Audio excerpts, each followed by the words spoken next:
আমরা অনেক অভিভাবক আছি যারা সন্তানের ভালো ফলাফলের জন্য, পরীক্ষায় ভালো নম্বরের জন্য সন্তানদের উপর অতিরিক্ত প্রেশার ক্রিয়েট করি।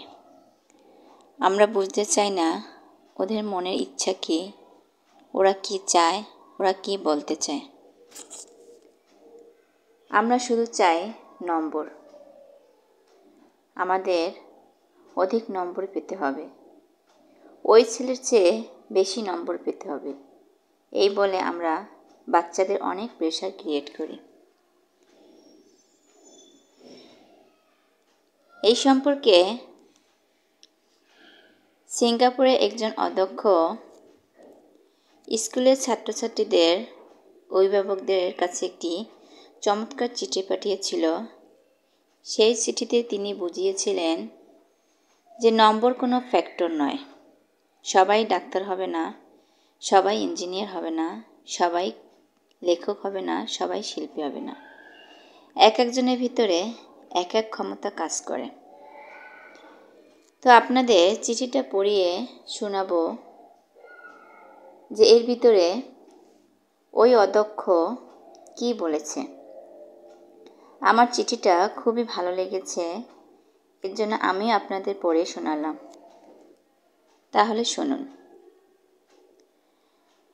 প্রিয় বাবা মা, আপনার সন্তানের পরীক্ষা খুব তাড়াতাড়ি শুরু হয়ে যাবে।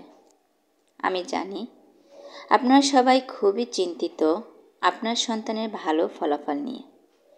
কিন্তু আপনার কি জানা আছে, যে সকল শিক্ষার্থী পরীক্ষা দিতে বসবে সেখানে তাদের মধ্যে একজন চিত্রশিল্পী আছে যার গণিত বোঝার দরকার নেই, একজন উদ্যোক্তা আছে যার ইতিহাস বা সাহিত্য বোঝার দরকার নেই, সেখানে একজন মিউজিশিয়ানও আছে যার কাছে রসায়নের নম্বর কোনো মূল্য বহন করে না, সেখানে একজন অ্যাথলেট আছে যার শারীরিক ফিটনেস পদার্থের চেয়ে অনেক বেশি গুরুত্বপূর্ণ। যদি আপনার সন্তান সর্বোচ্চ নম্বর পায় তাহলে এটা চমৎকার ব্যাপার, কিন্তু যদি সে ভালো নম্বর না পায়, অনুগ্রহ করে তার আত্মবিশ্বাস এবং আত্মসম্মান কেড়ে নেবেন না। তাদেরকে বলুন এটা কোনো ব্যাপারই না, এটা কেবল শুধুমাত্র একটি পরীক্ষা। আপনি তাদের ভালোবাসুন, আপনি তাদের ভালো বন্ধু, তাদের বিচারক নন। দয়া করে এই সহজ কাজটি করতে শুরু করুন এবং আপনি যখন এটা করতে থাকবেন দেখবেন আপনার সন্তান কিভাবে পুরো পৃথিবী জয় করে ফেলতে সক্ষম হবে।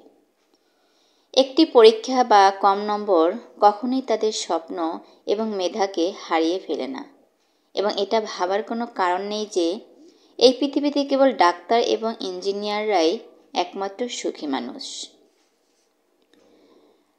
আমরা এই চিঠি দ্বারা বুঝলাম যে আমরা বাচ্চাদের উপর যে প্রেশার ক্রিয়েট করি নম্বরের জন্য, সেটা আমরা ভুল করি। এতে করে আমরা তাদের অতিরিক্ত মানসিক যন্ত্রণা দিয়ে থাকি। নাম্বার কোনো ব্যাপার না, ভবিষ্যতে ভালো মানুষ হয়ে ওঠাটাই হচ্ছে সবচেয়ে বেশি ইম্পর্ট্যান্ট। তো চিঠিটা যদি আপনাদের ভালো লেগে থাকে তাহলে অবশ্যই আমাকে কমেন্ট করে জানাবেন।